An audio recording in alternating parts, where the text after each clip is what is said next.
ला इलाहा इल्लल्लाह भी पढ़ते जाओ और मज़ारों पे चादरें भी चढ़ाते जाओ। ला इलाहा इल्लल्लाह पढ़ते जाओ, अपने गलों में ताबीज और गंडे भी पहनते जाओ। ला इलाहा इल्लल्लाह पढ़ते जाओ और बाबाओं की कब्रों पे चादरें भी चढ़ाते जाओ। ला इलाहा इल्लल्लाह कहते जाओ और बाबाओं की मज़ारों पे जाकर तेरे दर पे आया हूं तो झोला झोली भर के जाऊंगा, इस तरीके के शिरकिया नारे भी लगाते रहो। ला इलाहा इल्लल्लाह कहते रहो और मदद और हाजत दूसरों से मांगते रहो, पूरी करवाते रहो। ला इलाहा इल्लल्लाह कहते रहो और दूसरों के सामने भी सजदे करते रहो। ला इलाहा इल्लल्लाह कहते रहो और दूसरों को भी पुकारते रहो। ये ला इलाहा इल्लल्लाह का तकाजा नहीं है। ला इलाहा इल्लल्लाह का माना है ला माबूद इल्लल्लाह, अल्लाह के अलावा कोई माबूद नहीं है। ला इलाहा इल्लल्लाह का माना है ला मस्जूद इल्लल्लाह, अल्लाह के अलावा कोई सजदे के लायक नहीं है। ला इलाहा इल्लल्लाह का माना है ला मतलूब इल्लल्लाह, अल्लाह के अलावा हमें किसी और चीज की तलब नहीं है, कोई हमारा मतलूब नहीं है। ला इलाहा इल्लल्लाह का माना है ला इलाहा इल्लल्लाह ला मकसूद इल्लल्लाह, अल्लाह के अलावा हमारा कोई और मकसद नहीं है, बस हम चाहते हैं कि अल्लाह की वहदानियत और तौहीद मिल जाए। यह है ला इलाहा इल्लल्लाह का माना। और ला इलाहा इल्लल्लाह का माना है ला इलाहा इल्लल्लाह का माना अल्लाह के अलावा हमारा किसी और के ऊपर कोई तवक्कुल और भरोसा नहीं है। क्या ला इलाहा इल्लल्लाह के इन तकाज़ों को हम पूरा करते हैं? एक आदमी जिंदगी भर बुरे काम करता है, जिंदगी भर काफिर रहता है, जिंदगी भर कुफ्र और शिर्क करता है, लेकिन मरने से एक दिन पहले 2 दिन पहले अल्लाह उसको तौफीक दे देता है और वो आदमी एक कलमा पढ़ देता है, अशहदु अल्ला इलाहा इल्लल्लाह, और मर गया।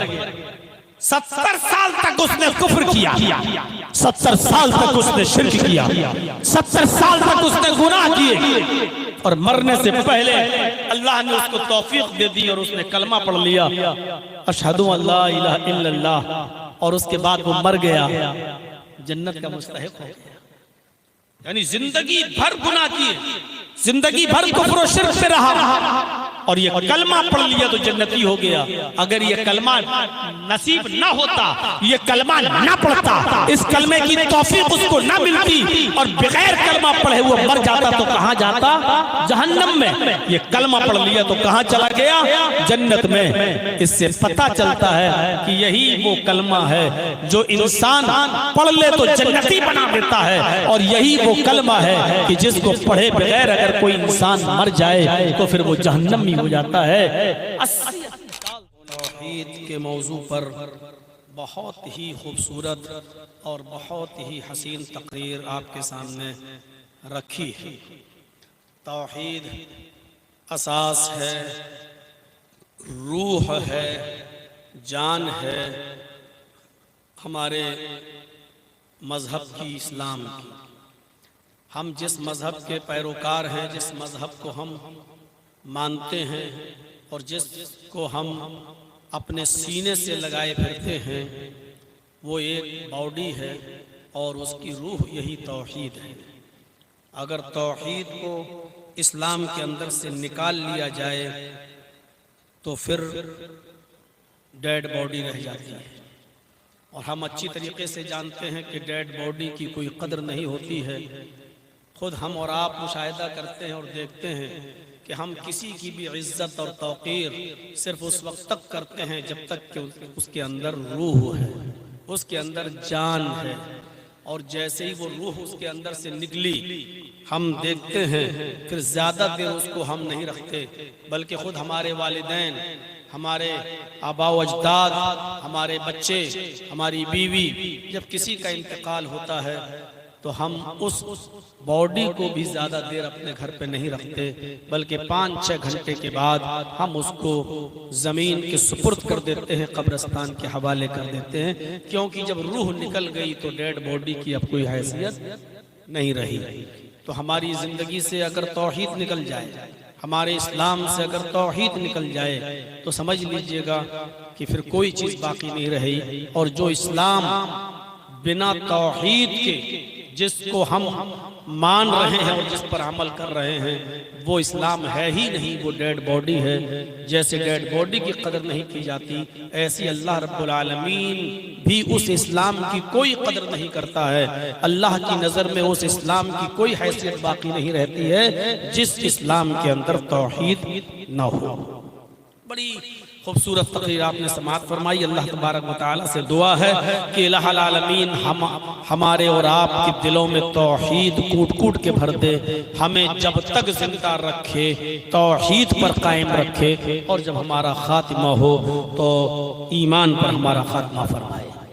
मेरे प्यारे साथियों, मैंने खुतबा मसनूना के बाद कुरान की जिस आयत की तिलावत की है उस आयत के अंदर अल्लाह तबारक व तआला ने दो चीजों का जिक्र किया है और फरमाया कि इल्लल्लज़ीना आमनू व अमिलुस सालिहात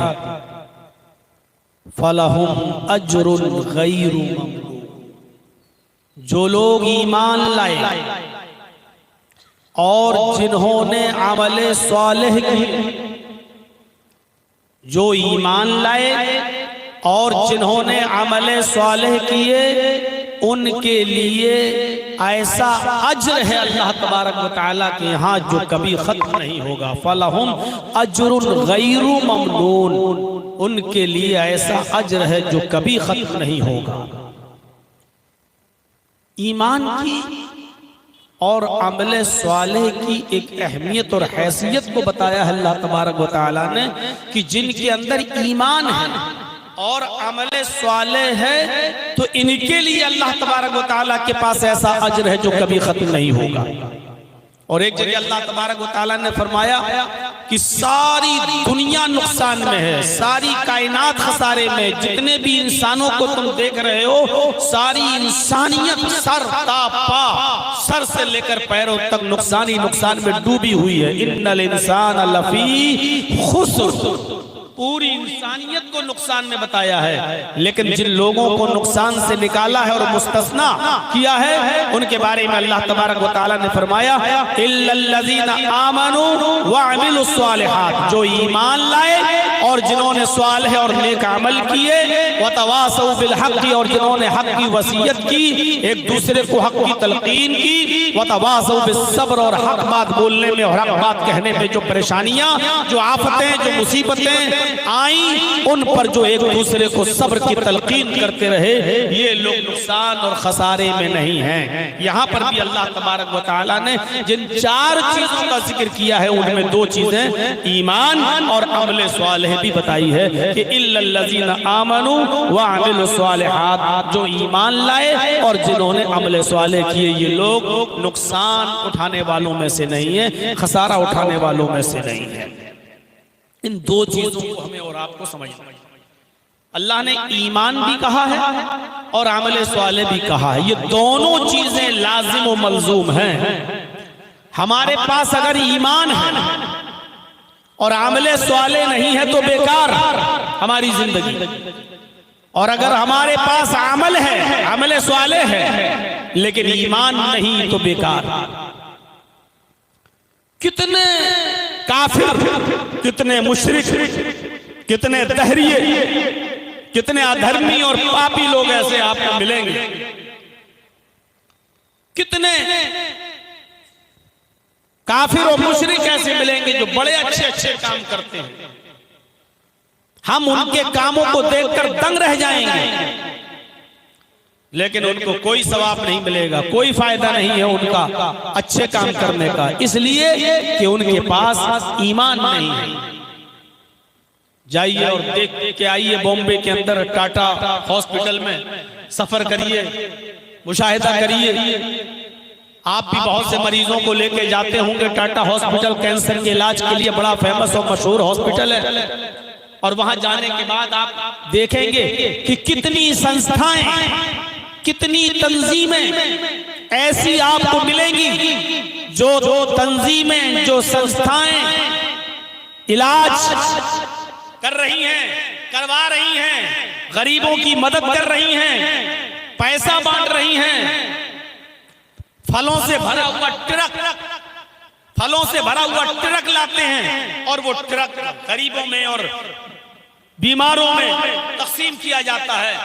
ट्रक पर भरकर खाना लाया जाता है और वो बिला किसी भेदभाव के, कौन हिंदू है, कौन मुस्लिम है, कौन सिख है, कौन ईसाई है, सबकी मदद की जाती है और सबको खाना खिलाया जाता है।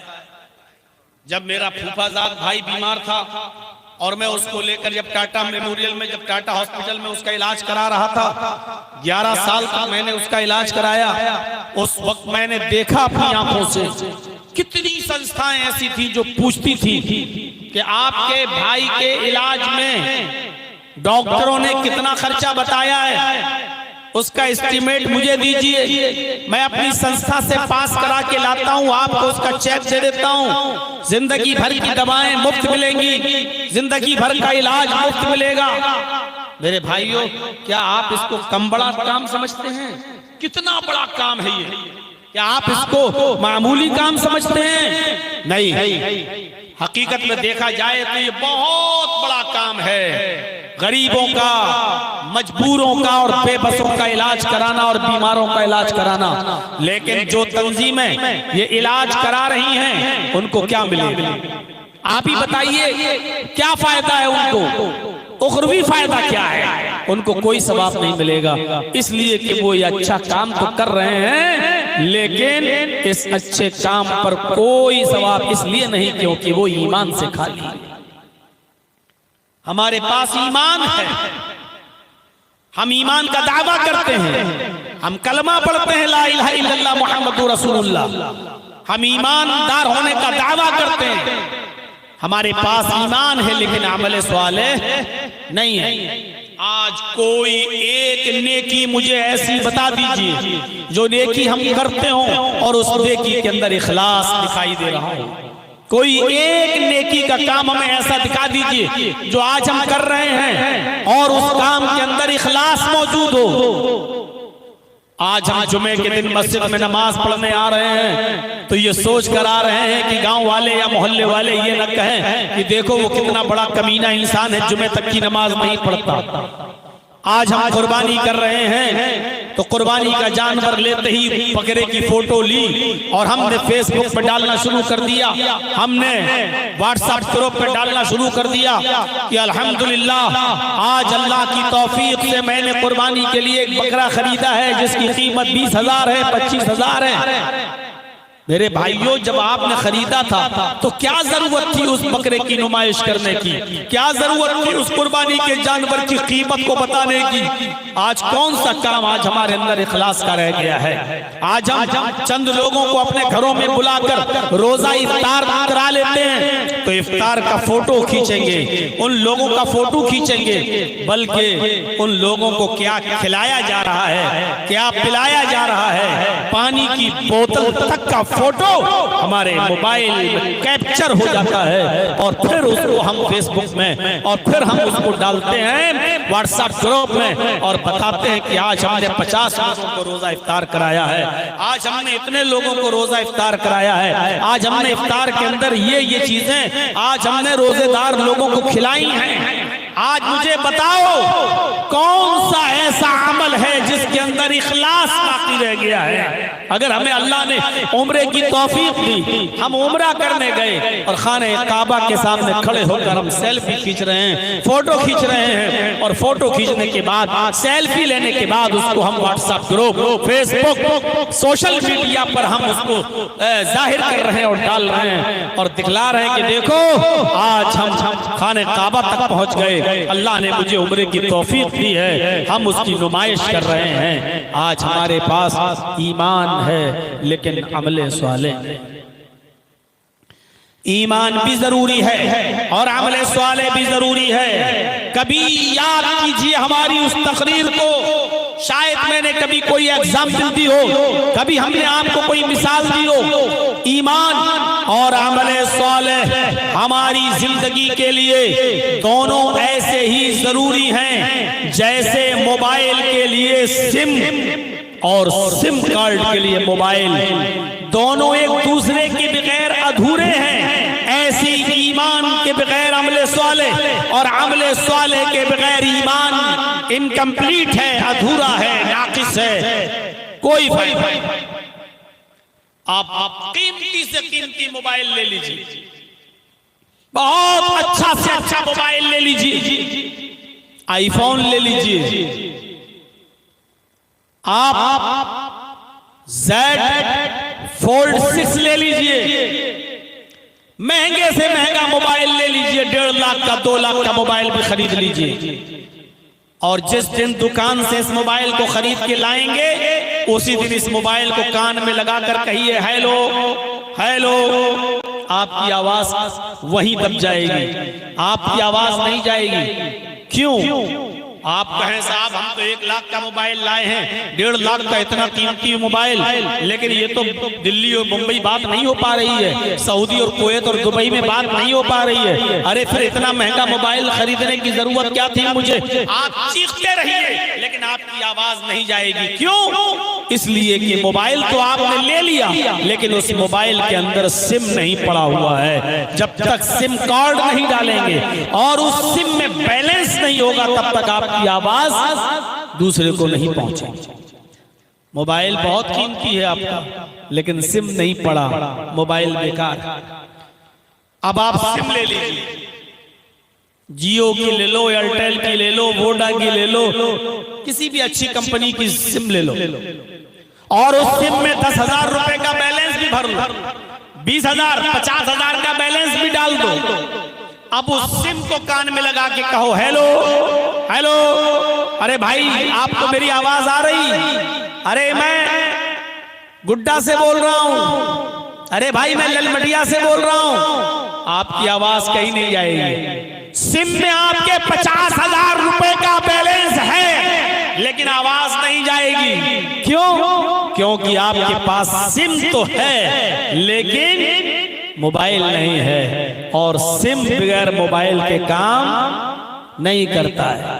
तो आपको क्या करना होगा? सिम के अंदर मोबाइल कार्ड डालना पड़ेगा, या मोबाइल के अंदर सिम कार्ड, सिम मोबाइल में सिम कार्ड को डालना पड़ेगा। जब मोबाइल और सिम कार्ड दोनों मिल जाएंगे उसके बाद में आप जिस जगह चाहेंगे गुफ्तगू करेंगे, जिस जगह चाहेंगे बात करेंगे। अब आपकी बात होगी। यही हाल है ईमान का और यही हाल है अमले स्वाले का। आपके पास ईमान है, अमले स्वाले नहीं तो ये ईमान किसी काम का नहीं। आपके पास अमले स्वाले है लेकिन ईमान नहीं, ऐसा अमले स्वाले भी किसी काम का नहीं। इसलिए फरमाया इल्लल्लज़ीना आमनू व अमिलुस्सालिहाति फलहुम अज्रुन गैरु ममनून। जो ईमान लाए और जिन्होंने नेक अमल किए, जो ईमान लाए और जिन्होंने अमले स्वाले किए, जो ईमान लाए और जिन्होंने अच्छे काम किए, फलहुम अज्रुन गैरु ममनून, उनके लिए ऐसा अज्र है जो कभी खत्म नहीं होगा, उनके लिए ऐसा इनाम है जो कभी खत्म नहीं होगा। ए भाई क्या कर रहे हैं? सही से बैठा दीजिए उनको बहुत देर से। अच्छा तो ठीक है, तो वो किसी काम का नहीं है। इल्लल्लज़ीना आमनू व अमिलुस्सालिहात, जो ईमान लाए जिन्होंने अमले स्वाले किए, उनके लिए ऐसा अज्र है जो कभी खत्म नहीं होगा, उनके लिए ऐसा अज्र है जो कभी भी खत्म नहीं, यानी ना खत्म होने वाला अज्र, ना खत्म होने वाला इनाम, ना खत्म होने वाला अज्र है अल्लाह तबारक व तआला की यहाँ। तो ये है ईमान और अमले स्वाले। अब ईमान किसे कहते हैं और ईमान हमसे किस चीज का तकाजा करता है? ईमान की 70 से ज्यादा दर्जे हैं, शाखाएं हैं। आप इधर करिए, वो कमेटी के लोग या जो रजाकार हैं वो देख लेंगे, इधर डिस्टर्ब ना करिए। तो मेरे भाइयों, ईमान के 70 से ज्यादा ब्रांचेज हैं, ईमान की 70 से ज्यादा शाखाएं हैं। अब ईमान को समझने की कोशिश कीजिए। वअन अबी हुरैरा रज़ियल्लाहु तआला अन्हु अन नबी सल्लल्लाहु अलैहि वसल्लम क़ाल अल ईमानु बिज़उन व सबऊन शुअबतन फअफ़ज़लुहा क़ौलु ला इलाहा इल्लल्लाह व अदनाहा इमाततुल अज़ा अनित तरीक़ वल हयाउ शुअबतुन मिनल ईमान।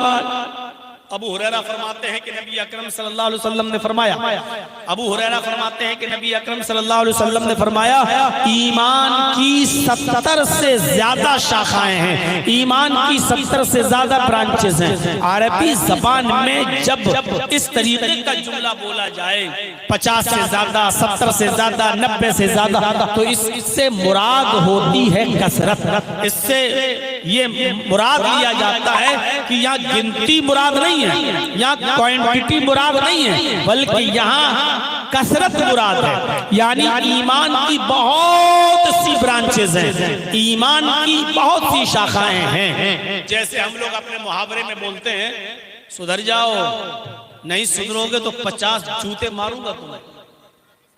कभी कभी हम और आप बोलते हैं ना, ठीक से रहो, 50 जूते लगाऊंगा तुम्हें।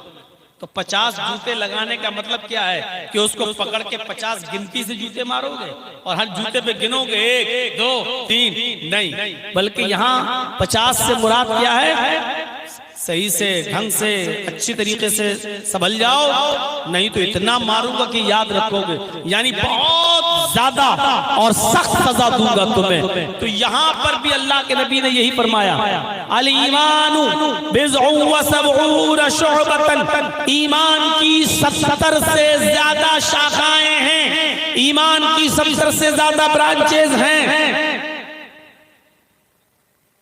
हाँ, 3 चीजों का जिक्र कर दिया। बहुत सी चीजों को तो नहीं बता पाऊंगा, और ये छोटे से खुतबे में, छोटी सी तकरीर में ये सारी बातें बताई भी नहीं जा सकती हैं। इस हदीस के अंदर जो 3 चीजें बताई गई हैं, उन्हीं 3 चीजों पर आज मैं इशारा करूंगा। फरमाया 3 चीजें क्या हैं जो ईमान का शोबा है, ईमान की शाख है, ईमान की ब्रांच है। फरमाया फअफ़ज़लुहा क़ौलु ला इलाहा इल्लल्लाह, पहली और अफजल ब्रांच, पहली और सबसे अफजल ब्रांच, सबसे ज्यादा बेहतर ब्रांच क्या है, क़ौलु ला इलाहा इल्लल्लाह, इस बात की गवाही देना कि अल्लाह के अलावा कोई माबूद नहीं, ला इलाहा इल्लल्लाह का कहना। ये तो पहली ब्रांच हो गई और सबसे अफजल। वो अदनाहा इमाततुल अज़ा अनित तरीक़, और दूसरी चीज बताई, सबसे कमतर दर्जे का ईमान यह है कि रास्ते से तकलीफ दे चीजों को हटा देना, रास्ते से तकलीफ दे चीजों को दूर कर देना, रास्ते से तकलीफ दे चीजों को खत्म कर देना, हटा देना। ये दूसरी चीज हो गई। रास्ते में कोई चीज नुकसानदेह पड़ी है, तकलीफ दे पड़ी है, केले का छिलका पड़ा है, कांटा पड़ा है, पत्थर पड़ा है, उसको रास्ते से हटा देना, ये भी ईमान का एक दर्जा है, ईमान का एक शोबा है। और उसके बाद अल्लाह के नबी सल्लल्लाहु अलैहि वसल्लम ने फरमाया, वल हयाउ शुअबतुन मिनल ईमान, और हया भी ईमान का एक शोबा है। शर्म हया भी ईमान का एक शोबा है। ये 3 चीजों का जिक्र किया है इस हदीस के अंदर अल्लाह के नबी सल्लल्लाहु अलैहि वसल्लम ने। पहली चीज अफ़ज़लुहा क़ौलु ला इलाहा इल्लल्लाह, ला इलाहा इल्लल्लाह का अपनी जबान से कहना। ला इलाहा इल्लल्लाह पर तो तफसीली तकरीर आपने सुन ली, मुंबई से आए हुए खतीब फजीलत शेख इनायतुल्लाह अल मदनी हफिज़हुल्लाह से आपने बहुत अच्छी गुफ्तगू सुन ली। मैं मुकम्मल पूरी तकरीर ला इलाहा इल्लल्लाह पे नहीं करूंगा, बस इतना बता दूं कि ला इलाहा इल्लल्लाह ईमान का सबसे अफजल दर्जा है, सबसे आला दर्जा है, सबसे अफजल शोबा है ला इलाहा इल्लल्लाह का कहना। लेकिन ला इलाहा इल्लल्लाह सिर्फ जबान से कह देना काफी नहीं है।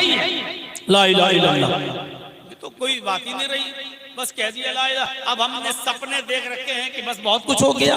ला इलाहा इल्लल्लाह को उसके तकाजों के साथ पूरा करना, ला इलाहा इल्लल्लाह भी पढ़ते जाओ और मज़ारों पे चादरें भी चढ़ाते जाओ। ला इलाहा इल्लल्लाह पढ़ते जाओ, अपने गलों में ताबीज और गंडे भी पहनते जाओ। ला इलाहा इल्लल्लाह पढ़ते जाओ और बाबाओं की कब्रों पे चादरें भी चढ़ाते जाओ। ला इलाहा इल्लल्लाह कहते जाओ और बाबाओं की मज़ारों पे जाकर तेरे दर पे आया हूं तो झोला झोली भर के जाऊंगा, इस तरीके के शिरकिया नारे भी लगाते रहो। ला इलाहा इल्लल्लाह कहते रहो और मदद और हाजत दूसरों से मांगते रहो, पूरी करवाते रहो। ला इलाहा इल्लल्लाह कहते रहो और दूसरों के सामने भी सजदे करते रहो। ला इलाहा इल्लल्लाह कहते रहो और दूसरों को भी पुकारते रहो। ये ला इलाहा इल्लल्लाह का तकाजा नहीं है। ला इलाहा इल्लल्लाह का माना है ला माबूद इल्लल्लाह, अल्लाह के अलावा कोई माबूद नहीं है। ला इलाहा इल्लल्लाह का माना है ला मस्जूद इल्लल्लाह, अल्लाह के अलावा कोई सजदे के लायक नहीं है। ला इलाहा इल्लल्लाह का माना है ला मतलूब इल्लल्लाह, अल्लाह के अलावा हमें किसी और चीज की तलब नहीं है, कोई हमारा मतलूब नहीं है। ला इलाहा इल्लल्लाह का माना है ला इलाहा इल्लल्लाह ला मकसूद इल्लल्लाह, अल्लाह के अलावा हमारा कोई और मकसद नहीं है, बस हम चाहते हैं कि अल्लाह की वहदानियत और तौहीद मिल जाए। यह है ला इलाहा इल्लल्लाह का माना। और ला इलाहा इल्लल्लाह का माना है ला इलाहा इल्लल्लाह का माना अल्लाह के अलावा हमारा किसी और के ऊपर कोई तवक्कुल और भरोसा नहीं है। क्या ला इलाहा इल्लल्लाह के इन तकाज़ों को हम पूरा करते हैं? एक आदमी जिंदगी भर बुरे काम करता है, जिंदगी भर काफिर रहता है, जिंदगी भर कुफ्र और शिर्क करता है, लेकिन मरने से एक दिन पहले 2 दिन पहले अल्लाह उसको तौफीक दे देता है और वो आदमी एक कलमा पढ़ देता है, अशहदु अल्ला इलाहा इल्लल्लाह, और मर गया। 70 साल तक उसने कुफ्र किया, 70 साल तक उसने शिर्क किया, 70 साल तक उसने गुनाह किए और मरने से पहले अल्लाह ने उसको तौफीक दे दी और उसने कलमा पढ़ लिया, अशहदु अल्ला इलाहा इल्लल्लाह, और उसके बाद वो मर गया, जन्नत का मुस्तहिक हो गया। यानी जिंदगी भर गुनाह किए, जिंदगी भर कुफ्र और शिर्क से रहा और ये कलमा पढ़ लिया तो जन्नती हो गया। अगर ये कलमा नसीब ना होता, ये कलमा ना पढ़ता, इस कलमे की तौफीक उसको ना मिलती और बगैर कलमा पढ़े हुए मर जाता तो कहां जाता? जहन्नम में। ये कलमा पढ़ लिया तो कहां चला गया?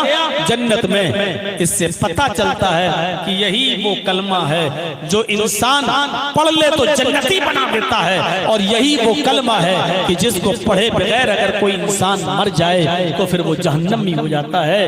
80 साल तक गुनाह करने के बाद भी अगर तौफीक मिल गई, कलमा पढ़ लिया और मर गया तो जन्नती, और 80 साल तक गुनाह करके कलमे की तौफीक ना हुई और बगैर कलमे के मर गया तो जहन्नमी।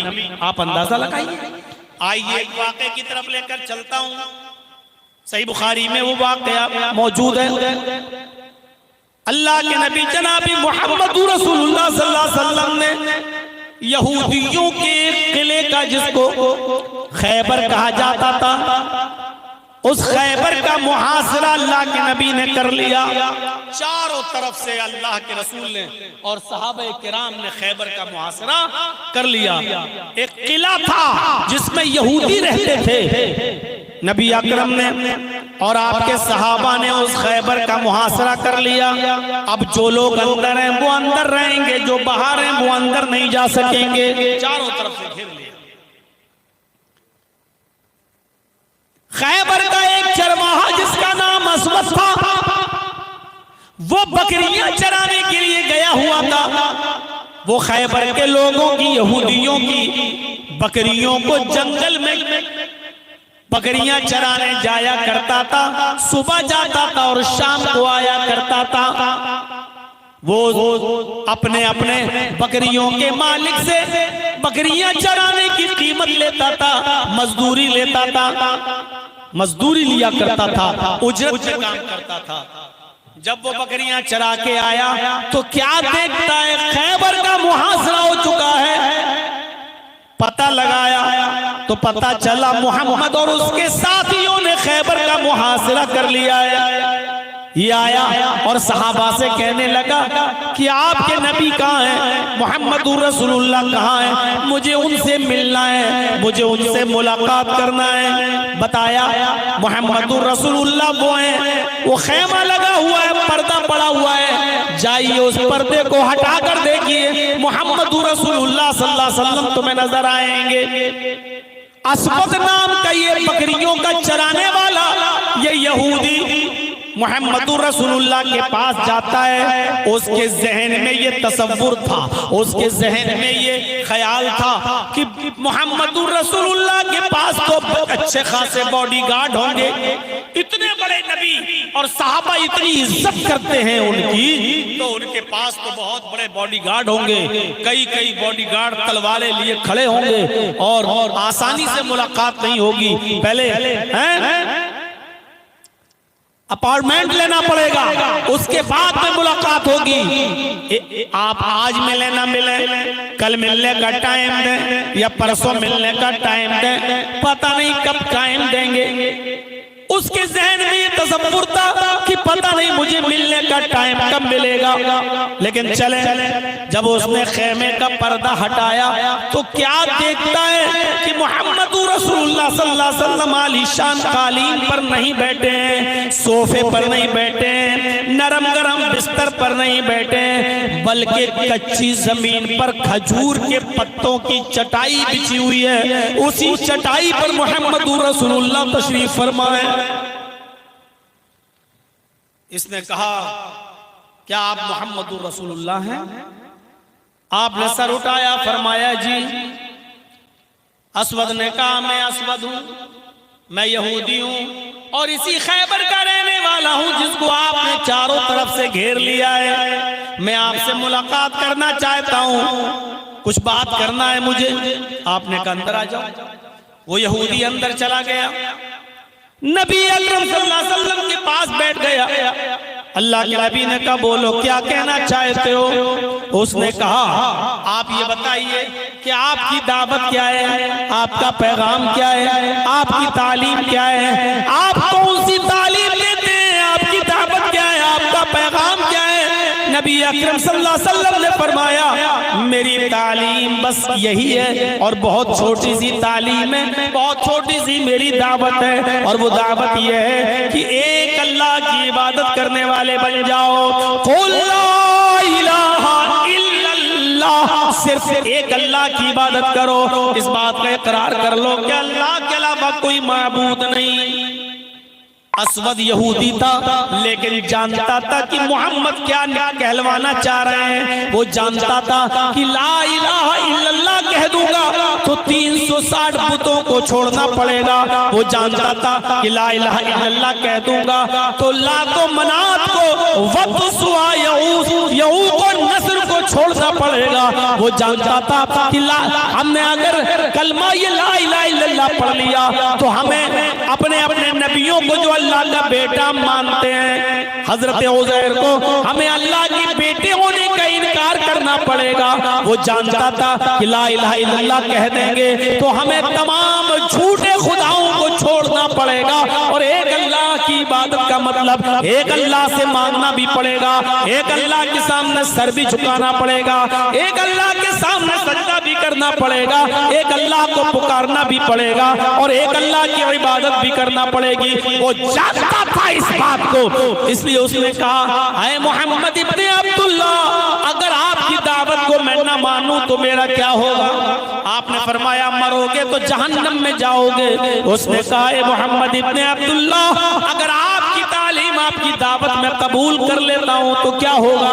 फरमाया अगर तुमने मेरी दावत कबूल कर ली तो तुम जन्नत में जाओगे, यानी ला इलाहा इल्लल्लाह पढ़ लोगे तो इन्नल इस्लाम कान कबला, तो इस्लाम तुम्हारे सारे गुनाहों को माफ कर देगा।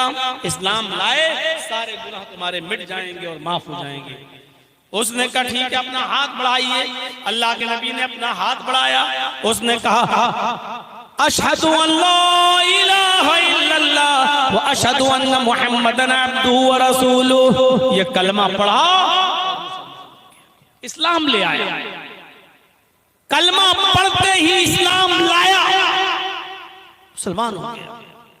अब दूसरा सवाल देखिए, इस्लाम तो ले आया, कलमा तो पढ़ लिया ला इलाहा इल्लल्लाह, अब उसका दूसरा सवाल, अय मोहम्मदुर रसूलुल्लाह, अय अल्लाह के नबी मुझे कोई काम बता दीजिए। अभी तक तो मैं यहूदी था और यहूदियों की बकरियां चराया करता था, ये बकरियां मेरे पास मौजूद हैं, आपने खैबर को घेर लिया है, ये बकरियां उनके मालिकों तक मैं कैसे पहुंचाऊंगा?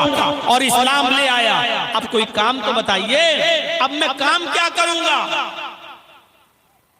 आपने कहा तुम जिहाद करने चले जाओ। जिहाद, नमाज का वक्त नहीं था, जिस वक्त वो इस्लाम लाया उस वक्त किसी नमाज का वक्त नहीं था, इसलिए आपने उससे ये नहीं कहा कि नमाज पढ़ो। रमजान का महीना नहीं था, इसलिए आपने उससे ये नहीं कहा कि रमजान का रोजा रखो। हज का महीना नहीं था, इसलिए आपने उससे ये भी नहीं कहा कि तुम हज करने जाओ।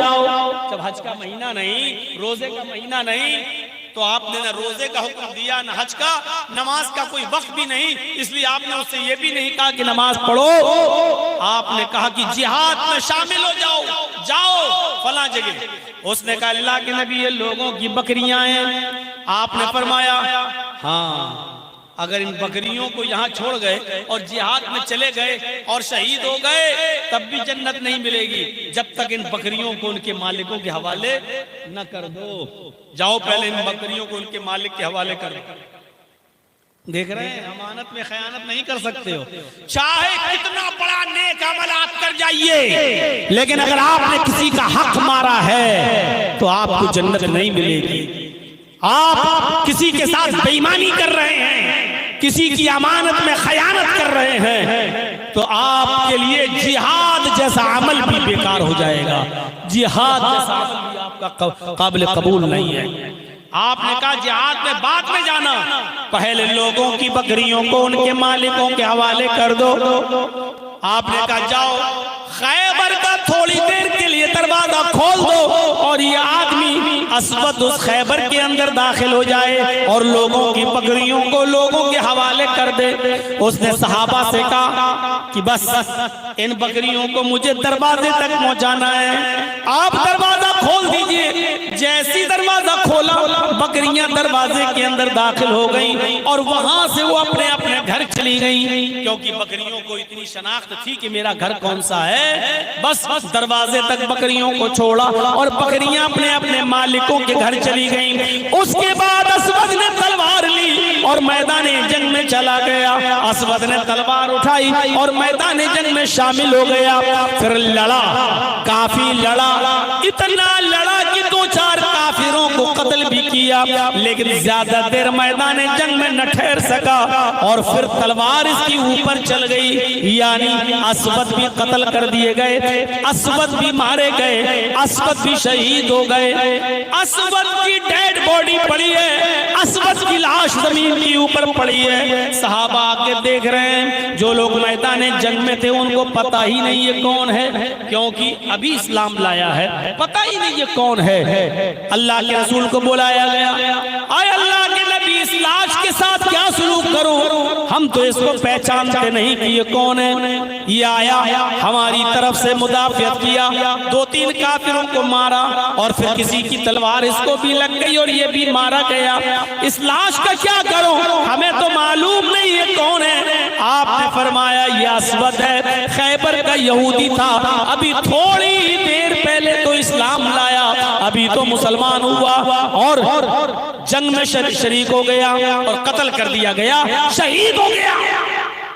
ये पहला शख्स है, यहां गौर कीजिएगा, ये पहला शख्स है जिसने एक भी नेकी नहीं की, ये पहला शख्स है जिसने एक भी नमाज नहीं पढ़ी, ये पहला शख्स है जिसने एक भी रोजा नहीं रखा, ये पहला शख्स है जिसने एक भी हज नहीं किया। इस्लाम लाया, कलमा पढ़ा, जिहाद में शामिल हुआ और कत्ल कर दिया गया, मारा गया, शहीद हो गया। अल्लाह ने इसको जन्नत दे दी, यानी ये जन्नत का मुस्तहिक हो गया। देखिए पूरी जिंदगी गुनाह के काम करता रहा, यहूदी रहा, मुशरिक रहा, काफिर रहा, लेकिन कलमा पढ़ते ही जिहाद में शामिल हो गया, शहीद हो गया और जन्नती। एक भी नमाज नहीं पढ़ी लेकिन जन्नती, एक भी रोजा नहीं रखा लेकिन जन्नती, एक भी हज नहीं किया लेकिन जन्नती। तो ला इलाहा इल्लल्लाह का माना समझ रहे हैं आप?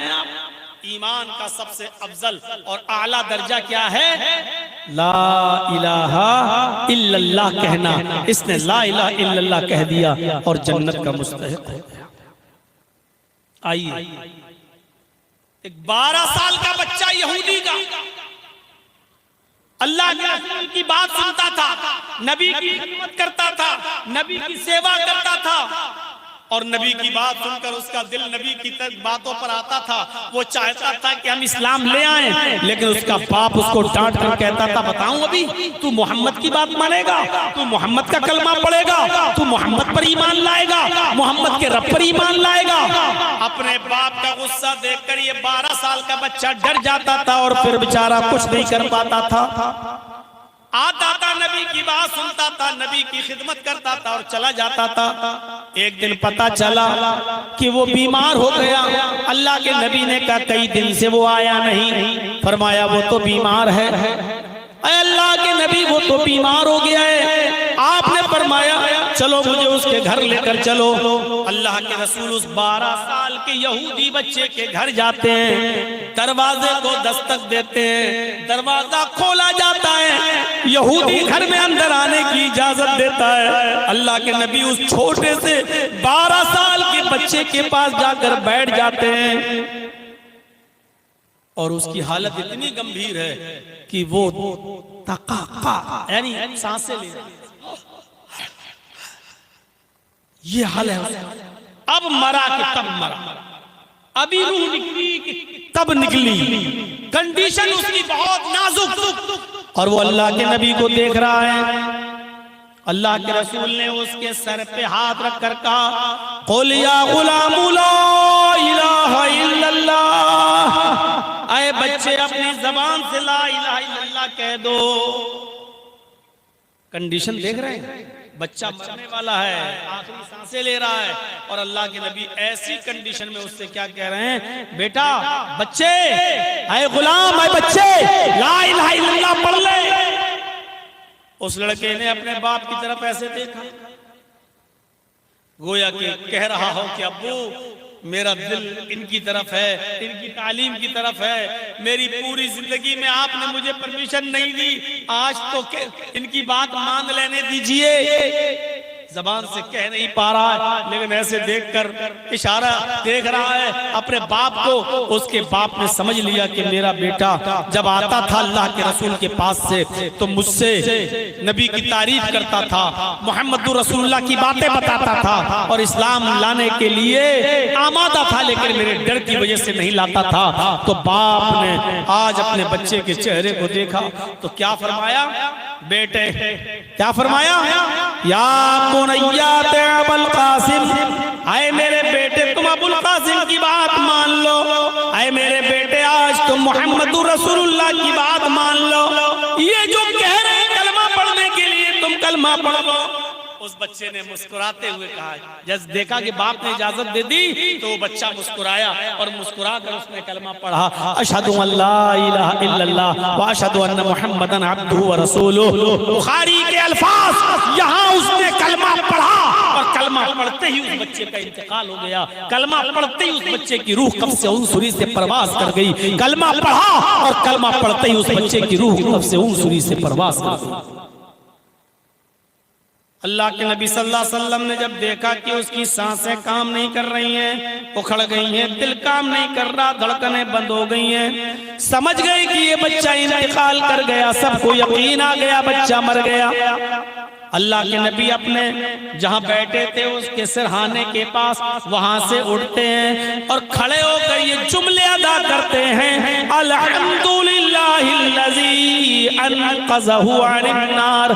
तमाम तारीफें उस अल्लाह के लिए जिसने इस बच्चे को जहन्नम की आग में जलने से बचा लिया। तमाम तारीफें उस अल्लाह के लिए जिसने इस बच्चे को जहन्नम में जलने से बचा लिया। कलमा पढ़ा और जन्नत का मुस्तहिक है। इस बच्चे ने कलमा पढ़ते कितनी नेकी की, कलमा पढ़ा और इंतकाल। अगर कलमा न पढ़ता तो कहां जाता, कलमा पढ़ा तो क्या, नबी अकरम कह रहे हैं कि अल्लाह ने उसको जहन्नम से बचा लिया, और जो जहन्नम से बच गया इसका मतलब वो जन्नत का मुस्तहिक हो गया, यानी वो जन्नती बन गया। तो ये है ला इलाहा इल्लल्लाह। ला इलाहा इल्लल्लाह के ताल्लुक से एक चीज और बताऊंगा और उसके बाद दूसरी चीज पर आ रहा हूं मैं। मेरे भाइयों, ये तो थे पढ़ने वाले।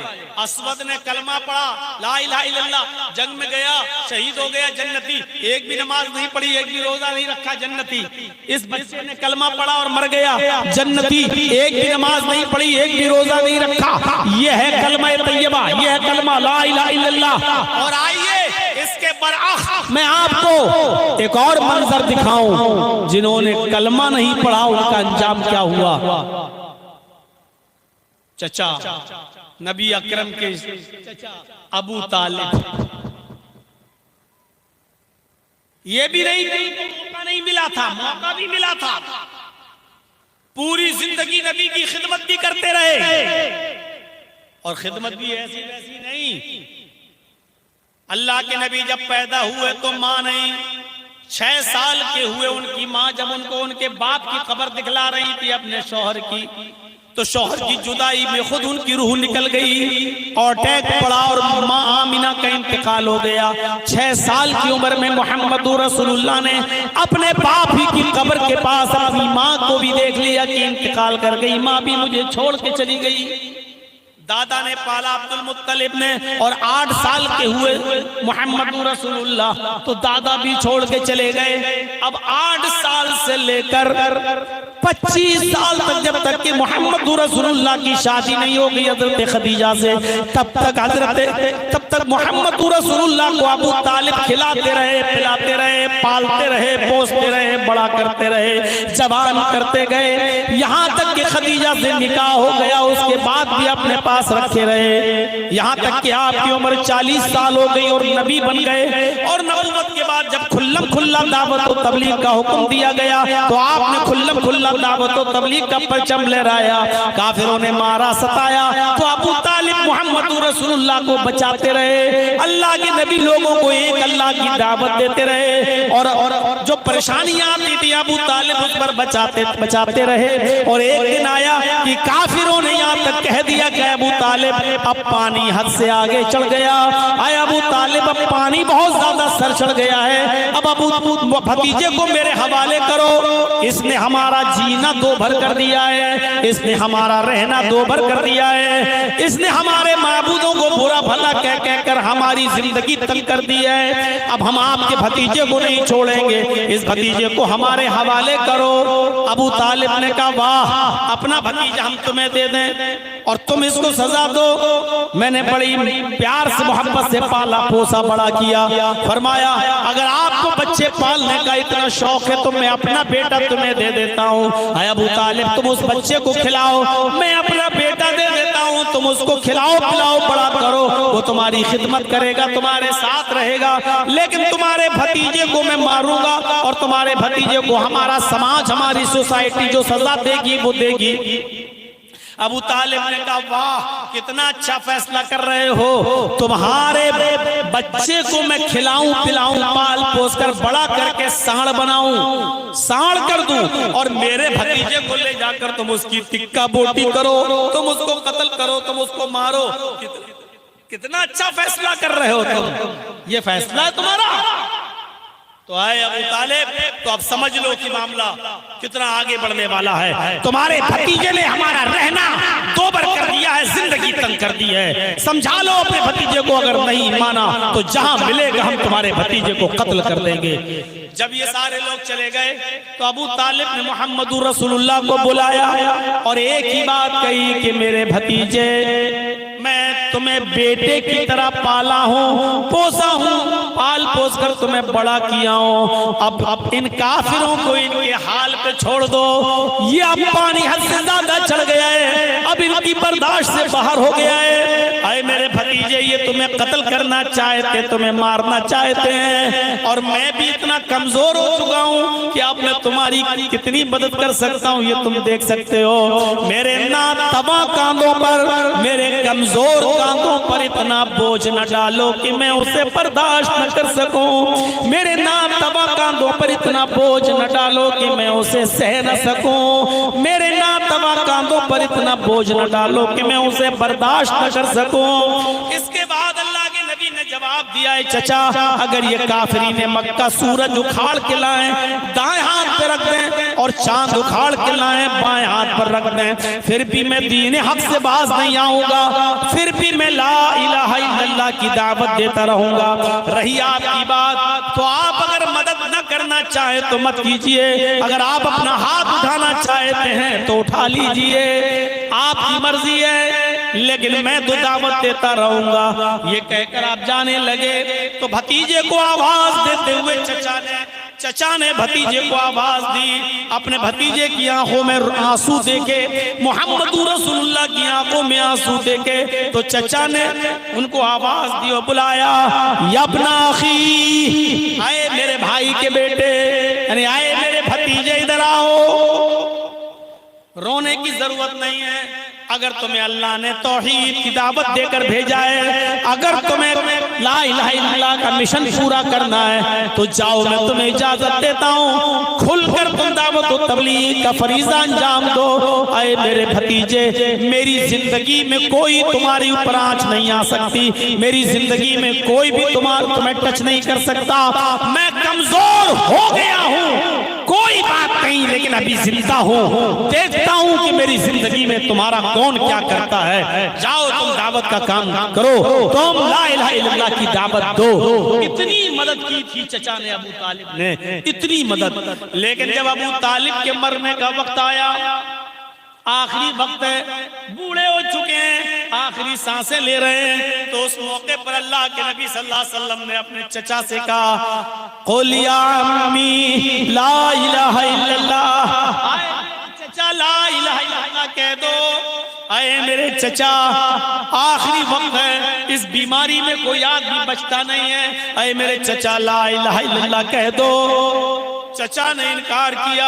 अल्लाह के नबी ने फरमाया, क़ुल या अम्मी ला इलाहा इल्लल्लाहु फी उज़ुनी, आए मेरे चचा अगर ये कलमा जोर से नहीं पढ़ सकते हो कि लोग सुन लेंगे और आपके मरने के बाद आपको ताने मारेंगे, अगर इसलिए नहीं पढ़ना चाहते हो तो कोई बात नहीं, मैं अपना कान आपकी तरफ बढ़ा रहा हूँ। आए मेरे चचा, मेरे कान में कह दो ला इलाहा इल्लल्लाह।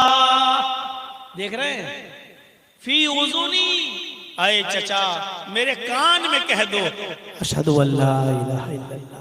सिर्फ धीरे से मेरे कान में कह दो, अगर धीरे से मेरे कान में कह दिया अशहदु अल्ला इलाहा इल्लल्लाह, कसम है उस जात की जिसके कब्जे में मेरी जान है, मैं अल्लाह के सामने गवाही दे दूंगा कि अल्लाह मरने से पहले मेरे चचा ने कलमा पढ़ा है, ला इलाहा इल्लल्लाह का इकरार किया है, तू मेरे चचा को बख्श दे, मैं बख्शवा लूंगा अल्लाह से, बस मेरे कान में कह दीजिए। लेकिन अबू तालिब ने क्या कहा, आए मेरे भतीजे, मैं आहिस्ता से और कान में भी ला इलाहा इल्लल्लाह नहीं पढ़ सकता, मैं नहीं चाहता कि मेरे मरने के बाद लोग मुझे ये कहें कि देखो अबू तालिब ने आखिरी वक्त में अपने बाप दादा का दीन छोड़ दिया है। आए मेरे भतीजे, मैं उसी दीन पर मरना चाहता हूँ जो दीन पर मेरा बाप आ रहा है, अब्दुल मुत्तलिब, मैं उसी दीन पर मरना चाहता हूँ, और कलमा नहीं पढ़ा। अबू तालिब का इंतकाल हो गया, अबू तालिब मर गए, लेकिन कलमा उनको नसीब नहीं हुआ। और जानते हो फिर क्या हुआ, जब कलमा नहीं पड़ा तो कहां गए, जहन्नम। हमदर्दी और मोहब्बत के नाते नबी अकरम ने अल्लाह को पुकार कर कहा कि अल्लाह मेरे चचा को बख्श दे, अल्लाह मेरे चचा ने मेरी बहुत खिदमत की है, अल्लाह मेरे चचा ने मेरा कदम कदम पर साथ किया, लेकिन अर्श वाले ने वही भेजकर नबी अकरम को मुतनब्बह कर दिया, केयरफुल कर दिया। आए मोहम्मद, आइंदा अपने चचा के बारे में दुआए मग़फ़िरत मत करना, तुम्हारा चचा अबू तालिब हालत कुफ्र में मरा है और काफिरों को मैं जन्नत नहीं देता हूं। तुम्हारा चचा हमेशा हमेशा के लिए जहन्नम में रहेगा। अबू तालिब, उसको जन्नत की खुशबू भी नहीं मिलेगी। हाँ, तुम्हारी मदद किया, तुम्हारी हेल्प किया, तुम्हें दुश्मनों से बचाता रहा, इसके बदले में हम इतना जरूर कर देंगे कि तुम्हारे चचा को सबसे हल्का अजाब देंगे।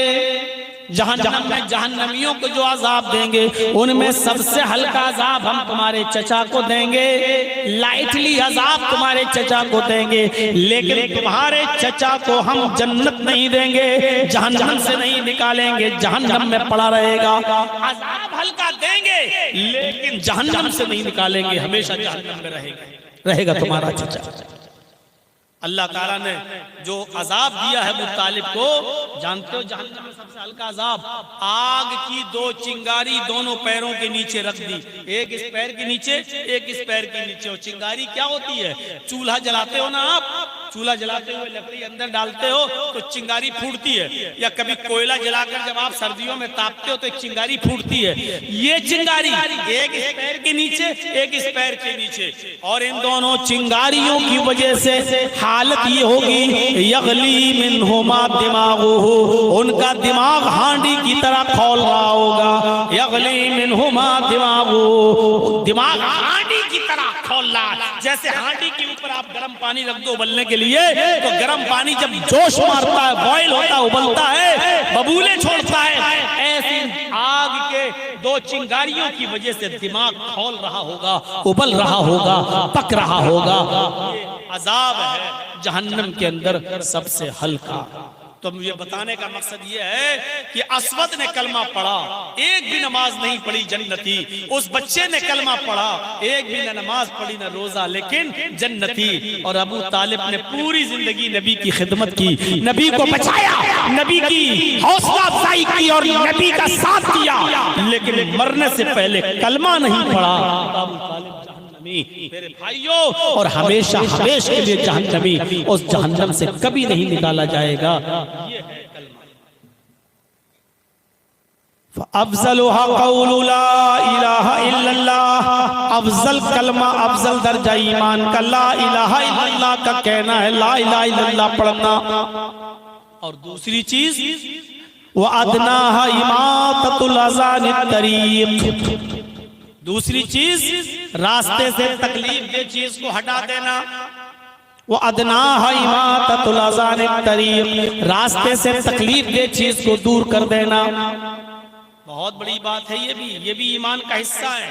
आज रास्ते में कितनी तकलीफ दे चीजें पड़ी रहती हैं, आप हटाते हैं। एक पत्थर पड़ा है, आपने गाड़ी पत्थर देखा दूर से, मोड़ ली, आगे निकल गए, 4 व्हीलर टर्न किया, आगे निकल गए।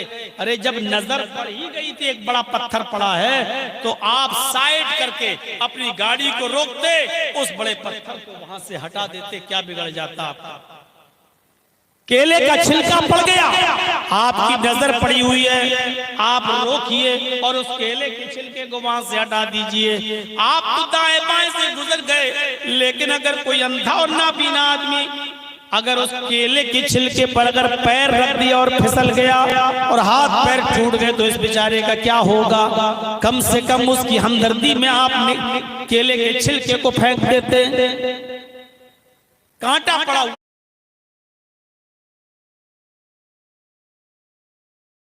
आपकी नजर पड़ गई, अरे कोई छोटे बच्चे के पैर में चुभ सकता है, किसी बूढ़े आदमी के पैर में चुभ सकता है, कोई बूढ़ा आदमी केले के छिलके पर पैर रखकर फिसल सकता है, उसकी हड्डी टूट सकती है, और बुढ़ापे में हड्डी टूट जाए तो जल्दी जुड़ती भी नहीं है। ये तमाम चीजें अगर जहन में होती तो आप केले के छिलके को, पत्थर को, कांटे को, तकलीफ दे चीज को आप हटा सकते थे, लेकिन आपने तो देखा और गाड़ी को हल्का सा टर्न किया और आगे ले गए। केले का छिलका पड़ा रहा, पत्थर पड़ा रहा, कांटा पड़ा रहा। मेरे भाइयों, रास्ते से तकलीफ दे चीज को हटा देना भी ईमान का एक शोबा है, ईमान की एक ब्रांच है, ईमान का एक दर्जा रखता है अपने अंदर। आपको ऐसा करना पड़ेगा। और एक मसला याद रखिएगा, रास्ते से तकलीफ दे चीज को हटाना अगर सवाब है, रास्ते से तकलीफ दे चीज को हटाना अगर सवाब है, तो रास्ते में जानबूझकर तकलीफ के चीजों को डालना गुनाह भी है। केला खाया, छिलका लिया, वो फेंक दिया है? कोई फल खाया, खाने के बाद उसका कांटा वो फेंक दिया। इसी तरीके से रास्ता जो लोगों के गुजरने का है, चलने फिरने का है, गए और नाक ली, झाड़ दिया, वहां बलगम आया, दिया वहां। जो लोगों के आने जाने का रास्ता है, जो लोगों की गुजरगाह है, वहां ना लैट्रीन की जा सकती है, वहां ना नाक झाड़ी जा सकती है, वहां ना बलगम थूका जा सकता है, वहां ना जा सकता है, वहां ना पत्थर फेंका जा सकता है। अपने घर में झाड़ू लगाकर कूड़ा इकट्ठा करके घर के बाहर आम गुजरगाह पर नहीं डाला जा सकता है। ये लोगों को तकलीफ देने के जिम्मे में आता है, लोगों को तकलीफ देने के जुमरे में आता है। इसी तरीके से कोई चीज किसी दुकान से आपको खरीदना है और आपने लोगों की गुजरगाह पर गाड़ी खड़ी कर दी, पार्क कर दिया, और अब आप सामान पैक कराने लगे। दाल दे दो, चावल दे दो, धनिया दे दो, मिर्चा दे दो, हल्दी दे दो, नमक दे दो, मसाला दे दो, और उसमें आपको आधा घंटा लग रहा है और आधे घंटे तक आपकी गाड़ी गलत जगह पर पार्क रही, लोगों को आने जाने में दिक्कत हो रही है और तकलीफ हो रही है। मेरे भाइयों, ये भी तकलीफ देने के जिम्मे में शामिल है। हमारे बेटे की या बेटी की शादी हो रही है, घर के बाहर हमने टेंट लगा दिया है, बारातियों को वहां ठहरा दिया है, लोगों का गुजरने का रास्ता है वो। अब लोग जब देख रहे हैं कि यहाँ टेंट लगा हुआ है, रास्ता गुजरने का है, अब 1 किलोमीटर दूर से और 2 किलोमीटर दूर चक्कर काट के बेचारे वो कहीं जा रहे हैं। रास्ता रोकना और रास्ते में टेंट लगा देना, रास्ते में कुर्सियां डालकर बैठ जाना और आने जाने वालों को तकलीफ देना, ये तकलीफ देने के जिम्मे में शामिल है। हम नहीं दे सकते ये। इसी तरीके से अभी रमजान का महीना आने वाला है। आज जो 11 फरवरी, अब तो 12 फरवरी हो गई है। मेरे भाइयों, गालिबन 2 मार्च से रोजा शुरू हो जाएगा। 20 दिन, 22, 18 दिन बस बाकी रह गए हैं रमजान का महीना शुरू होने में। बहुत सी जगहों पर आप देखेंगे, हमें आपके इलाके में नहीं मालूम, लेकिन हम लोगों के इलाके में आइए, रात के 2 बजे माइक पकड़ लिया जाएगा और उसमें चीख चीख कर कहा जाएगा, रोजेदार भाइयों उठिए, मेरी माँ बहनें उठें, सहरी बनाएं, सहरी पकाएं, रोजेदार भाइयों उठिए और सहरी कीजिए। रोजा खत्म होने में, सहरी का टाइम खत्म होने में इतनी देर बाकी है। 1-2 बार बोलकर फिर उसमें नज़में पढ़ी जाएंगी, उसमें हमदें पढ़ी जाएंगी, नातें पढ़ी जाएंगी और माइक पर ऐसा शोर, ऐसा हंगामा होगा कि सबकी नींद में डिस्टर्ब होगा। मेरे भाइयों, आपको ये अथॉरिटी, ये पावर किसने दिया है कि आप रात में माइक पकड़ के चीखें और चिल्लाएं और लोगों को आवाज दे देकर उठाएं? कौन सी हदीस में आया है कि रोजा रखने वालों को रोजे के लिए उठाना सवाब है? कहां है? अगर रमजान के महीने में रोजेदारों को उठाना सवाब होता तो रोजे से बढ़कर इबादत है नमाज। तब तो आपको हर फजर की नमाज से पहले, फजर की नमाज के लिए हर रात लोगों को उठाना सवाब होता, और आप माइक पकड़ पकड़ के कहते हैं फजर की नमाजियो, फजर की नमाज खड़े होने में इतना वक्त रह गया है, जल्दी आओ, आओ फजर की नमाज पढ़ने के लिए आओ। नमाज तो रोजे से बड़ी इबादत है। अगर नमाज के लिए लोगों को माइक लेकर उठाना जायज नहीं है तो मेरे भाइयों, फिर रोजे के लिए आपको माइक पकड़ के लोगों को उठाना कहां से जायज हो जाएगा? अब आप कहेंगे क्या रोजेदारों को उठाना गुनाह है? अरे उठा दिया तो क्या हो गया? मेरे भाइयों, आप सिर्फ रोजेदारों को नहीं उठा रहे हैं, आप उन लोगों को भी बेदार कर रहे हैं जिनके ऊपर रोजा नहीं है। एक बूढ़ा आदमी है जिसकी उम्र 90 साल हो चुकी है, अब वो रोजा नहीं रख सकता है, कमजोरी है उसको, बहुत ज्यादा नकाहत है, कमजोरी है। अब फिदिया देगा बस। अगर वो नहीं दे सकता तो उसकी औलाद देगी, एक मिस्कीन को खाना खिलाएगी रोजे के बदले में, फिदिया उसके ऊपर। लेकिन अब उसके ऊपर रोजा नहीं है, अब वो बेचारा रोजा रखने के लायक नहीं है। अब आप जब उठा रहे हैं, माइक में शोर कर रहे हैं, हंगामा कर रहे हैं, तो वो बेचारा उस बूढ़े आदमी की नींद भी खुल रही है।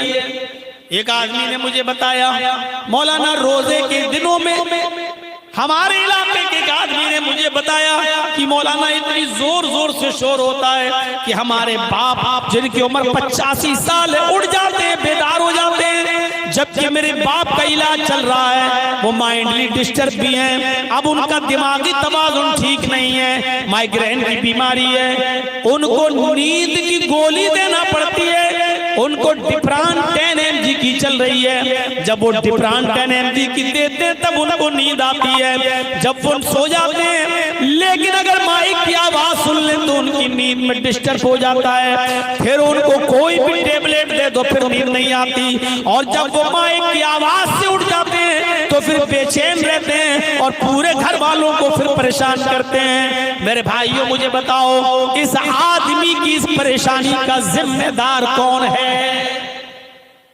आप उस आदमी की भी नींद में डिस्टर्ब कर रहे हैं जिसको नींद की सख्त। एक हामिला औरत जिसके पेट में हमल है, बच्चा है, शरीयत उसको इजाजत देती है अभी रोजा न रखे। अगर रोजा रखेगी तो कमजोर हो जाएगी, खाएगी पिएगी नहीं तो पेट का बच्चा भी मर सकता है। शरीयत इजाजत देती है कि अभी वो रोजा छोड़ दे। अब आप जब माइक पर चीखते हो, चिल्लाते हैं, तो उस औरत की भी नींद खुल जाती है जिसके ऊपर रोजे की रुख्सत है, जिसके ऊपर रोजा भी नहीं है। एक मुर्जिया औरत जो दूध पिलाती है अपने बच्चे को, शरीयत कहती है जब तक वो अपने बच्चे को दूध पिला रही है रोजा छोड़ दे, क्योंकि माँ जब खाएगी तो बच्चे दूध बनेगा, जब दूध बनेगा तो बच्चे को पिलाएगी, और जब खाएगी ही नहीं तो दूध नहीं बनेगा, और जब दूध नहीं बनेगा तो बच्चा पिएगा क्या? इसलिए दूध पिलाने वाली औरत जब तक बच्चा दूध पी रहा रोजा छोड़ सकती है और बाद में उसकी कज़ा करेगी। तो मेरे भाइयों अब गौर कीजिए, इस औरत के ऊपर जब रोजा नहीं है तो आप इसको क्यों उठा रहे हैं? आप इसकी नींद में भी डिस्टर्ब कर रहे हैं, इसकी भी नींद खुल रही है। तो इमाततुल आज़ानी तरीक, रास्ते से तकलीफ दे चीज को दूर कर देना, यह भी ईमान का एक हिस्सा है। दो चीजें हो गई, तीसरी चीज पर हल्का सा इशारा करूंगा मैं, जरा गौर कीजिए तीसरी चीज क्या है। और इस तीसरी चीज का ताल्लुक हमारी माँ बहनों से भी है, हमारी माँ बहनें आई होंगी, जरा वो भी गौर करें। ये तीसरी चीज का ताल्लुक मर्दों से ज्यादा औरतों से है। वल हयाउ शुअबतुम मिनल ईमान, और हया ईमान का एक शुअबा है। तीन चीजें बताई थी, ला इलाहा इल्लल्लाह हो गया, इस पर इमाततुल आज़ा यानी रास्ते से तकलीफ दे चीज को हटा देना, इस पर भी मैंने थोड़ी गुफ्तगू कर दी। अब तीसरी चीज वल हयाउ शुअबतुम मिनल ईमान, हया शर्म भी ईमान का एक शोबा है। अल्लाह के नबी सल्लल्लाहु अलैहि वसल्लम ने फरमाया, बुखारी शरीफ की रिवायत है, इज़ा लम तस्तही फफ़अल मा शिता, जब तेरे अंदर से शर्म निकाल ली गई, जब तेरे अंदर शर्म नहीं रही तो जो तेरे दिल में आए वो कर, फफ़अल मा शिता, तो जो तेरा दिल चाहे वो कर। यानी जब किसी इंसान के अंदर से शर्म निकल जाए, हया निकल जाए, तो फिर जो दिल में आए वो करेगा, उसको कोई परवाह नहीं होगी कि मैं क्या कर रहा हूं। कल तक हमारी खूबसूरत लड़कियों और औरतों के गालों के खूबसूरत गालों को कभी आसमान की नजरों ने भी नहीं देखा था।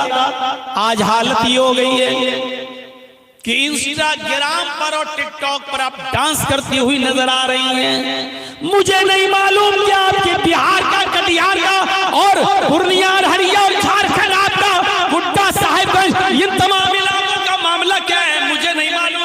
आप गौर करके देखिए कि आपके इंस्टाग्राम पे आपके इलाके की लड़कियां क्या कर रही हैं। हमें इतनी जानकारी नहीं है, हम लखनऊ से ताल्लुक रखते हैं, लखनऊ के बारे में हमें इतना मालूम है कि बड़े बड़े हाजियों, बड़े बड़े नमाजियों और बड़े बड़े मुल्लाओं और बड़े बड़े मौलवियों और बड़े बड़े हाफिजों और बड़े बड़े कारियों की लड़कियां भी इंस्टाग्राम पर अपने सरों से दुपट्टे उतार उतार कर रील बना रही हैं, इंस्टाग्राम पे डांस करती हुई नजर आ रही हैं, नाच रही हैं। उनके कपड़े छोटे हो चुके हैं, शॉर्ट हो चुके हैं, उनके पिंडलियां खुल चुकी हैं, उनके घुटने भी खुल चुके हैं। मेरी प्यारे साथियों, गौर करो, जब हाजियों नमाजियों की बेटियां महफूज नहीं रही तो और दूसरों के बारे में क्या बात करें। इज़ा लम तस्तही फफअल मा शिता, जब तेरे अंदर से शर्म हया ही निकाल ली गई तो जो तेरे दिल में आए वो कर।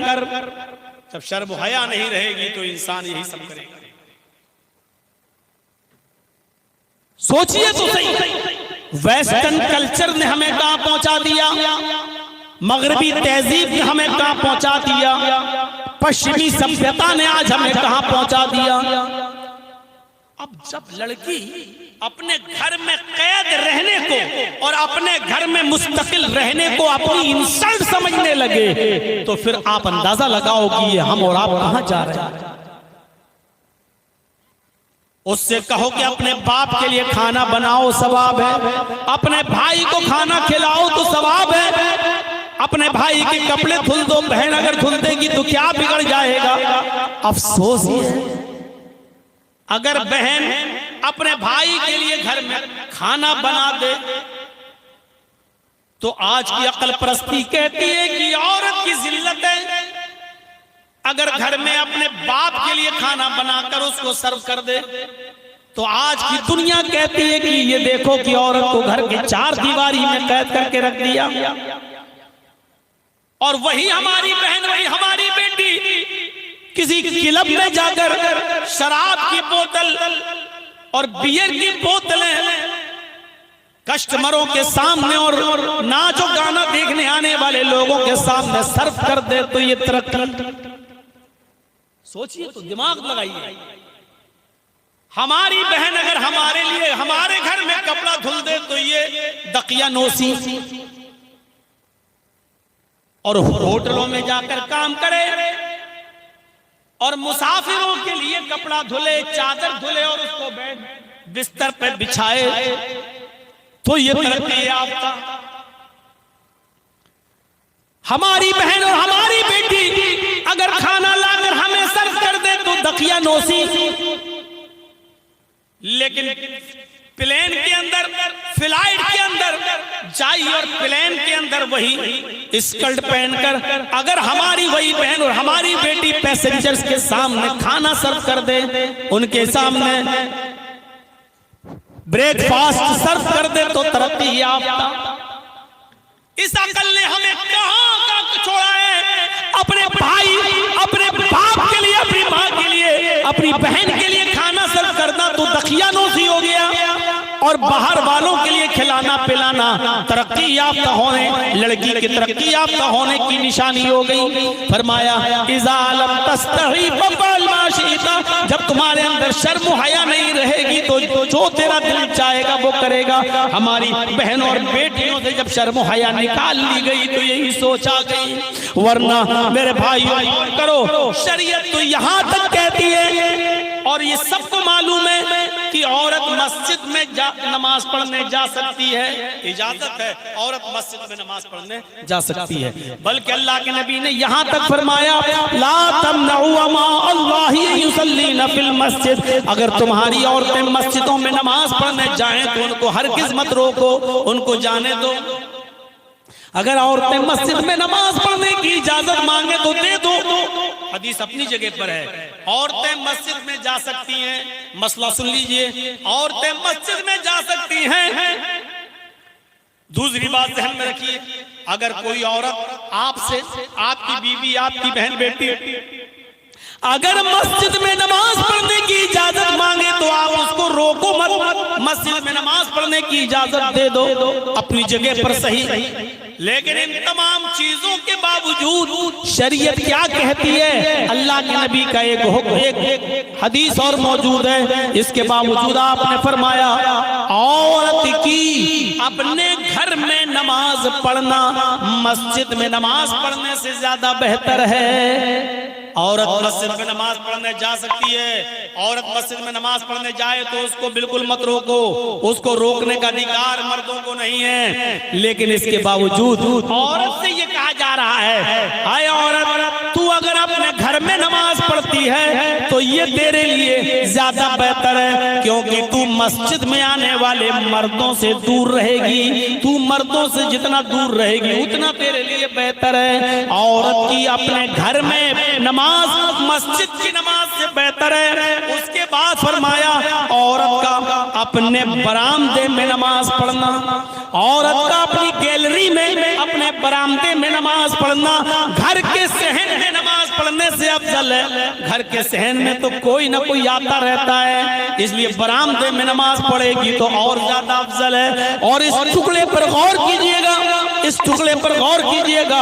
औरत का अपने कमरे में, अपनी कोठरी में जिसमें वो अपने शौहर के साथ रहती है और रात में वो कमरा बंद कर लिया जाता है, यानी जिस कमरे में वो अपने हस्बैंड के साथ रहती है उस कोठरी में, उस कमरे में नमाज पढ़ना घर के बरामदे में नमाज पढ़ने से अफजल है। यानी वो औरत जो अपने कमरे में घर के अंदर कोठरी में अंदर नमाज पढ़ेगी वो और ज्यादा अफजल है, क्योंकि वो मर्दों से उतना ही ज्यादा दूर रहेगी। घर में भी तो लोग आते जाते रहते हैं, कभी चचा का लड़का, कभी खाला का लड़का, कभी फूफा का लड़का, कभी मौसा, ये सब आते जाते रहते हैं। और पर्दा तो इनसे भी है ना। एक लड़की को अपने खाला के लड़के से भी पर्दा है, अपने चचा के लड़के से भी पर्दा है, अपने मामू के लड़के से भी पर्दा है, तो पर्दा तो इनसे भी है। और ये लोग तो घरों में आते जाते रहते हैं जैसे कोई मामूली बात हो। तो औरत का अपने कमरे में, अपने कोठे में, अपने बेडरूम वाले कमरे में नमाज पढ़ना बाहर आंगन में और बरामदे में नमाज पढ़ने से अफजल है। ये बताया है, ये औरत की शर्म हया होती है। अल्लाह के रसूल सल्लल्लाहु अलैहि वसल्लम ने औरत को इतना ज्यादा मर्दों से दूर रहने का हुक्म करते। इससे अंदाजा लगाइए शर्म हया का, औरत की शर्म हया का क्या माना हुआ, इससे आप अंदाजा लगाइए। हाँ, इसके बावजूद अगर कोई औरतें मस्जिद में आना चाहे पर्दे के साथ तो आ सकती है, कोई बात नहीं। लेकिन एक और नुक्ता देखिए, अगर तुम मस्जिद में जा भी रही हो तो जाओ, नमाज पढ़ने के लिए इजाजत है, लेकिन उस वक्त भी तुम्हारे लिए एक हुक्म है। अल्लाह के नबी के जमाने में औरतें मस्जिद में आया करती थी, हर औरत चाहती थी कि मैं मोहम्मद रसूलुल्लाह के पीछे नमाज पढ़ूं। नबी के पीछे नमाज पढ़ने का मकाम और मर्तबा ही कुछ अलग है। तो हर औरत चाहती थी कि मैं नबी के पीछे नमाज पढ़ूं, और वो जाया भी करती थी और नबी के पीछे नमाज भी पढ़ती थी। उस मौके पर अल्लाह के नबी सल्लल्लाहु अलैहि वसल्लम ने पहली सबकी फजीलत बताई, मर्दों को खुतबा देते हुए पहले सबकी फजीलत बताई। आपने फरमाया लोगों नमाज की पाबंदी करो, कोशिश करो पहले सफ में नमाज पढ़ने की। तो मैं नहीं मालूम पहले सफ में नमाज पढ़ने का सवाब कितना है। आपने फरमाया अगर लोगों को ये पता चल जाए कि अगली सफ में, सबसे अगली सफ में नमाज पढ़ने का सवाब कितना ज्यादा है, तो लोग लड़ने लगेंगे अगली सफ में आने के लिए, झगड़ा करने लगेंगे आगे वाली सफ में नमाज पढ़ने के लिए। यहाँ तक कि कुरानदाजी की नौबत आ जाएगी, यहाँ तक कि कुरानदाजी की नौबत आ जाएगी। पर्चियां उठाने लगेंगी और नाम पढ़ा जाने लगेगा। नाम है, किसका नाम आया उसको आगे कर दिया जाए, किसका नाम आया उसको आगे कर दिया जाए। लिहाजा कुरानदाजी की नौबत आ जाएगी। इतना ज्यादा सवाब है अगली सब में नमाज पढ़ने का कि अगर लोगों को बता दिया जाए कि इसका सवाब कितना है तो लोग लड़ने और झगड़ने लगेंगे अगली सब के लिए। अब अंदाजा लगाइए कितना सवाब है। खैरु सुफूफिर रिजाली अव्वलुहा व शर्रुहा आखिरुहा, मर्दों के लिए सबसे बेहतर है कि वो अगली सफ में नमाज पढ़े। सवाब के एतबार से मर्दों की अगली सफ सबसे बेहतर है, और सबसे बुरी सफ है सबसे पीछे वाली। सबसे लास्ट में आया, सबसे पीछे उसको जगह मिली, सबसे पीछे नमाज पढ़ रहा है। अल्लाह अकबर। मर्द की सबसे पिछली सफ सबसे बुरी सफ है सवाब के एतबार से, सवाब की कमियों बेशी के एतबार से सबसे बेकार सफ कौन सी है? सबसे पिछली सफ। अगली सफ का सवाब देख लिया, लेकिन औरतों के बारे में क्या फरमाया? आए मस्तूरात सुनो, अगर रात के 3:15 बजे तक भी तुम यहां मौजूद हो और नीमों के इस जलसे में बैठकर सुन रही हो तो सुनो, अल्लाह के नबी जनाब मोहम्मद रसूलुल्लाह ने फरमाया, खैरु सुफूफिन निसाई आखिरुहा व शर्रुहा बलुहा। औरतों की पिछली सफ सबसे पीछे वाली सफ सबसे अफजल सफ है, सबसे बेहतर सफ है सवाब के एतबार से, और सबसे बुरी सफ है आगे वाली सफ। जर्जी साहब नमाज पढ़ा रहे हैं, अल्लाहु अकबर। मेरे पीछे मर्दों की 5 सफ़ें लगी हुई हैं, 5 सफ़ें मर्दों की। उसके बाद पर्दा पड़ा हुआ है और पर्दे के पीछे औरतों की 5 सफ़ें लगी हुई हैं। 5 मर्दों की हैं, 5 औरतों की हैं, बीच में पर्दा पड़ा हुआ है। तो जर्जी साहब के पीछे जो मर्दों की अगली सफ़ है वो सवाब के एतबार से सबसे बेहतर है, और जो सबसे 5वीं सफ़, जो सबसे पिछली सफ़ है, वो सबसे बेकार सफ़ है सवाब के एतबार से मर्दों की। लेकिन उसके बाद पर्दा पड़ा है और पर्दे के बाद 5 सफ़ें औरतों की लगी हुई है। उन 5 सफ़ों में सबसे पीछे वाली जो सफ़ है औरतों की, वो सबसे अफजल सफ़ है। सबसे ज्यादा सवाब औरत को तब मिलेगा जब वो सबसे पीछे वाली सफ़ में नमाज पढ़ेगी, और सवाब सबसे कम उस वक्त मिलेगा जब वो आगे वाली सफ़ में, यानी औरतों की आगे वाली सफ़ भी सबसे बुरी सफ़ है सवाब के एतबार से। पीछे वाली सफ़ सबसे अफजल है क्योंकि वो मर्दों से उतना ही दूर रहेगी। मेरी माओ, मेरी बहनों सुनो, जब मस्जिद के अंदर भी पर्दे के बावजूद तुम्हारी सबसे पीछे वाली सफ को सबसे अच्छी सफ इसलिए कहा गया है क्योंकि तुम मर्दों से दूर रहो। जब मस्जिद में मर्दों से दूर रहने का हुक्म है तुम्हारे लिए, तो शादियों में, ब्याहों में, रस्म रवाज में, कॉलेजों में, स्कूलों में और नेता नगरी में, बाजारों में और मार्केटों में और शादियों में तुम्हारा मर्दों के साथ एक साथ जमा होना जायज कहां से हो जाएगा, और तुम्हें इसकी परमिशन कहां से मिल जाएगी जब मस्जिद के अंदर भी पर्दे के बावजूद, पर्दा होने के बावजूद तुम्हारी पिछली सब सबसे अफजल है, आगे वाली सब सबसे बुरी है। तो फिर तुम्हें आम जगहों पर मर्दों के साथ खल्त मल्त होने की इजाजत किसने दे दी है? जलसों में मर्दों के साथ मेले और ठेले लगाने की इजाजत किसने दे दी है? एक ही दुकान पर मर्दों के साथ और औरतों के साथ खरीदो फरोख्त की इजाजत कहां से मिल जाती है? और मेरे भाइयों, अच्छी बात है आपका जलसा और दूसरी जलसों से अलग होता है। या पूरी कोशिश की जाती है कि औरतों का पंडाल अलग रहे, औरतों की दुकानें अलग रहें, और लेडीज को किसी भी तरीके से मर्दों तक न आने दिया जाए। ये बेहतर चीज है, अच्छी चीज है मेरे भाइयों। कोशिश हर जगह के लिए ऐसी होनी चाहिए, लेकिन आम जगहों पर मैं देखता हूं और दूसरी जगहों पर जहां खल्त मल्त है, लड़के और लड़कियां एक ही साथ दुकानों पर खरीदो फरोख्त करते रहते हैं। मेरे प्यारे साथियों, जर्जी साहब नमाज पढ़ा रहे हैं, मेरे पीछे 5-5 सफ़ें मर्दों की लगी हैं। एक रुकू के बजाय 2 रुकू कर लिया, 2 सजदों के बजाय 1 सजदा या 3 सजदे कर लिए, भूल गया। तो अल्लाह के नबी फरमाते हैं कि अगर मर्दों को मालूम हो तो मर्द सुभान अल्लाह कहकर याद दिला दें। पीछे जो लोग मौजूद हैं उनको चाहिए कि सुभान अल्लाह, अल्लाहु अकबर कहकर याद दिला दें। लेकिन मर्दों को भी मालूम नहीं, पर्दा पड़ा है, औरतों को मालूम है कि इमाम साहब भूल गए, जर्जी साहब भूल गए। तो औरत को अगर मालूम हो जाए कि जर्जी साहब या कोई इमाम साहब भूल गए, बजाय रुकू के सजदे में चले गए या 2 सजदों के बजाय 3 सजदे कर लिए, तो उन औरतों को हुक्म है कि वो सुभान अल्लाह नहीं कहेंगी, अल्लाहु अकबर नहीं कहेंगी। ओ मेरे भाइयों, गौर करो, जिस औरत की आवाज का इतना पर्दा कि सुभान अल्लाह तक कहने की परमिशन नहीं, अल्हम्दुलिल्लाह, इन जुमलों से ज़मीन व आसमान नेकियों से भर जाते हैं, लेकिन इन जुमलों को भी कहने की इजाजत नहीं दी। अल्लाह के नबी ने फरमाया कि अगर औरत को मालूम हो जाए कि इमाम भूल गया तो वो इस तरीके से ताली बजाएगी, पीछे से ऐसे ऐसे ताली बजाकर याद दिलाएगी, और ये आवाज इमाम तक पहुंच जाएगी और इमाम समझ जाएगा कि मैं भूल गया हूं। उन औरतों को सुभान अल्लाह, अल्लाहु अकबर जब कहने परमिशन नहीं है तो इंस्टाग्राम पे गाने गाने की और डांस करने की परमिशन किसने दे दी है? अपनी आवाज में गैरों तक अपनी आवाज को पहुंचाने की इजाजत किसने दे दी है? ये परमिशन कहां से आ गई? इज़ा लम तस्तही फफ़अल मा शि'त, जब तेरे अंदर शर्म हया नहीं रहेगी तो जो तेरा दिल चाहेगा वो करेगा।